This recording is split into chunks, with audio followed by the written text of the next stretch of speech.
नमस्ते, मैं सौरभ हूँ। आप देख रहे हैं दी ललन टॉप। सोशल मीडिया पर कुछ ना कुछ ट्रेंड करता रहता है। अभी उत्तराखंड बर्निंग और इससे मिलते जुलते हुए कई सारे शब्द ट्रेंड हो रहे हैं। लोग धधक धधक कर जलते हुए जंगलों की तस्वीरें डाल रहे हैं। कहा जा रहा है कि पिछले 4 दिनों से ये जंगल जल रहे हैं और कोई इन पर ध्यान नहीं दे रहा। पिछले साल अमेजॉन रेन फॉरेस्ट में भी भीषण आग लगी थी। इस मुद्दे को उठाते हुए लोग कह रहे हैं कि लोगों ने उस घटना पर ध्यान दिया, लेकिन उत्तराखंड के जंगलों में लगी आग पर किसी का ध्यान नहीं गया। तस्वीरें और कई सारे हैशटैग सोशल मीडिया पर तेजी से वायरल हैं। जिसके बाद उत्तराखंड सरकार ने फेसबुक पोस्ट करके इस तरह की भीषण आग लगने के दावे को खारिज किया।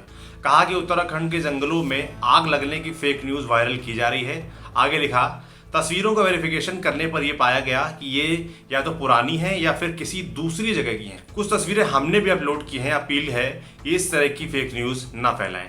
हमने भी अपनी तरफ से खोजबीन की तो पता चला कि सच में कुछ पुरानी तस्वीरें शेयर की जा रही हैं। हालांकि वन विभाग ने अपने एफबी पोस्ट में एक न्यूज वेबसाइट में साल 2017 में छपी एक खबर का स्क्रीनशॉट डाला है, ये बताते हुए कि जो तस्वीर शेयर हो रही है वो चिली की है। हमने जब पड़ताल की तो पता चला कि वो तस्वीर साल 2016 की जरूर है, लेकिन चिली की नहीं है, उत्तराखंड की ही है। 2016 में जब भीषण आग लगी थी तब की है। तस्वीर अनूप शाह ने क्लिक की थी। उत्तराखंड के प्रमुख वन संरक्षक हैं जयराज। दी ललन टॉप से उन्होंने बात की। उन्होंने बताया कि सोशल मीडिया पर जो भी गलत जानकारी फैला रहा है उसके खिलाफ जल्द ही केस दर्ज किया जाएगा। तो क्या उत्तराखंड में कोई आग लगी ही नहीं है? बिल्कुल लगी है।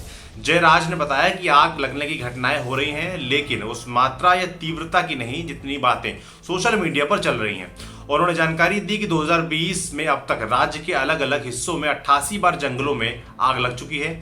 111 हेक्टेयर जंगली जमीन इससे प्रभावित हो चुकी है और वन विभाग को 3 लाख का नुकसान भी हो चुका है। वहीं पिछले साल 1650 हेक्टेयर जंगली जमीन आग की चपेट में आई थी। जयराज कहते हैं इस बार आग ज्यादा नहीं फैल रही है, क्योंकि पहला तो लोग कोरोना वायरस के चलते ज्यादातर घर पर हैं, इसलिए उनके द्वारा कोई एक्टिविटी नहीं हो रही। दूसरा, पिछली बार बारिश अच्छी हुई थी, इसलिए अभी जंगलों में मौसम ऐसा बना हुआ है जो आग को ज्यादा नहीं फैलने दे रहा। तीसरा, वन विभाग की टीम आग को फैलने से पहले ही कंट्रोल कर ले रही है। आज तक से जुड़े कमल नैन सिरोडी जो चमोली में रहते हैं, उन्होंने भी बताया कि जंगलों में आग लगने की घटनाएं तो लगातार हो रही हैं, लेकिन वक्त रहते उन्हें कंट्रोल कर लिया जा रहा है। 2 दिन पहले चमोली के थराली के जंगलों में आग लगी थी जो तेजी से फैल रही थी, लेकिन वन विभाग वालों ने उसे बुझा दिया था। वहीं कर्णप्रयाग के सिरण गांव के जंगलों में भी 27 मई की दोपहर आग लग गई। फॉरेस्ट रेंजर प्रदीप गौड़ ने बताया कि उन्हें कर्णप्रयाग की घटना की जानकारी मिल गई है और उनकी टीम गांव वालों की मदद से इसे बुझाने की कोशिश कर रही है। इसके अलावा भी उत्तराखंड की बहुत सी जगहों पर आग लगने की घटनाएं हो रही हैं, मगर उस स्तर की नहीं जिस तरीके से शेयर किया जा रहा है। अब आग लगती क्यों ये समझिए। जंगलों में गर्मी के मौसम में ही ज्यादा आग लगती है, क्योंकि मिट्टी में नमी नहीं होती और पत्ते घास भी सूख जाते हैं। ऐसे में छोटी सी लापरवाही बड़ा रूप ले लेती है। खैर, आग लगने के एक नहीं 4-5 बड़े कारण हैं।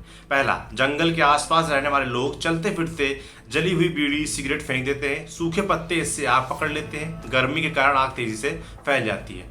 दूसरा कारण, पहाड़ी इलाकों में रहने वाले किसान गर्मी के बाद आने वाले मानसून में नई फसल बोने की तैयारी करते हैं। ऐसे में वो अपने खेतों में पड़े सूखे पत्तों और पुरानी फसल के अवशेषों को साफ करने के लिए उनमें आग लगाते हैं। कई बार ये आग खेतों से होते हुए जंगलों में फैल जाती है। तीसरा कारण, सूखी हुई घास की जगह नई और हरी घास आ जाए, इसके लिए कई बार गांव वाले खुद जंगली इलाकों में आग लगाते हैं। कई बार यही आग बड़ा रूप ले लेती है। चौथा कारण, चीड़ के पेड़ के पत्ते गिर गिर कर इकट्ठे हो जाते हैं, उन्हें पिरुल कहते हैं। कई बार इसी पिरुल को खत्म करने के लिए भी आग लगाई जाती है।